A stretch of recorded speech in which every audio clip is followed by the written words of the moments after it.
suis docteur vétérinaire de formation et spécialiste en qualité des aliments de l'homme. Le coronavirus, vous savez, c'est un virus. C'est la famille s'appelle coronavirus. Donc c'est une famille avec plusieurs types de virus. Nous avons les virus alpha, coronavirus bêta, gamma et theta.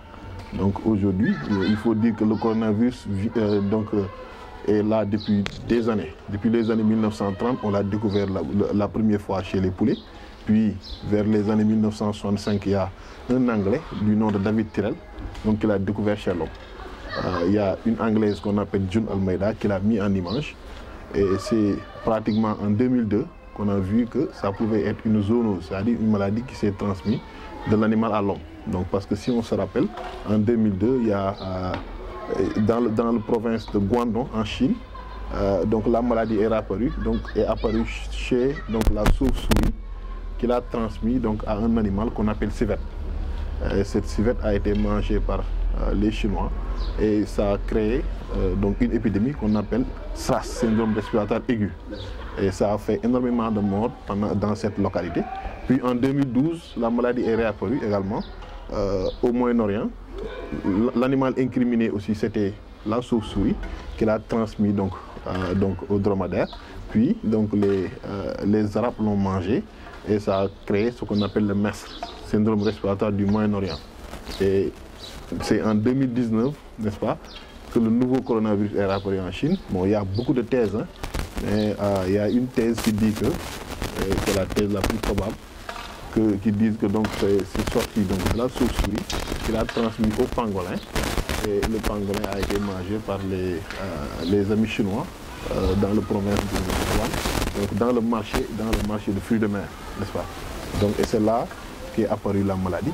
Malheureusement, c'est une maladie qui, lorsqu'elle est transmise à l'homme par une zoonose d'origine alimentaire, l'homme peut le transmettre de notre individu.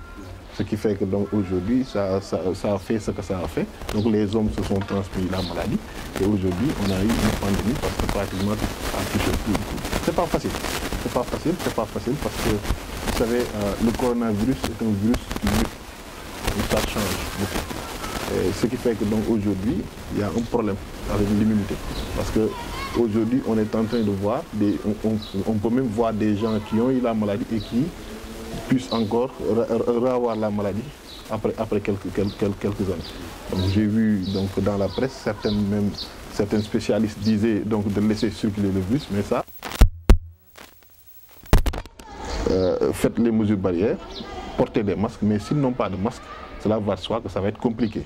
Donc nous avons décidé, nous, en tant qu'acteurs de la localité, et conscients aussi que la lutte actuellement doit être communautaire, nous nous sommes dit, en tant qu'acteurs communautaires, il fallait descendre, n'est-ce pas, dans la communauté et donner des masques. C'est ça qui a fait que nous avons donné 4000 masques à la population, mais aussi nous avons fait la désinfection des lieux publics. Parce qu'on s'est dit qu'au niveau de ces lieux publics, il y a une forte ressemblement humain.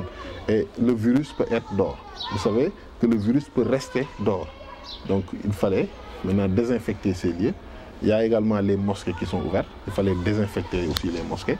Donc nous avons été accompagnés par les services d'hygiène qui nous ont accompagnés dans la journée. Nous avons donné 4000 masques, puis fait une désinfection des lieux. Donc une façon de participer à la lutte communautaire. Le mot de la fin, c'est remercier toute la population de Mbao, et en particulier la population de Kër Mbaye Fall, qui nous ont accompagnés dans cette journée qui a été une journée réussie. Donc aujourd'hui, nous avons profité de l'occasion pour sensibiliser la population par rapport aux mesures barrières. Et je pense que c'est un acte quand même qui est à saluer. Et nous remercions toute la population, en tout cas de Kër Mbaye Fall, de nous avoir accompagnés dans cette lutte.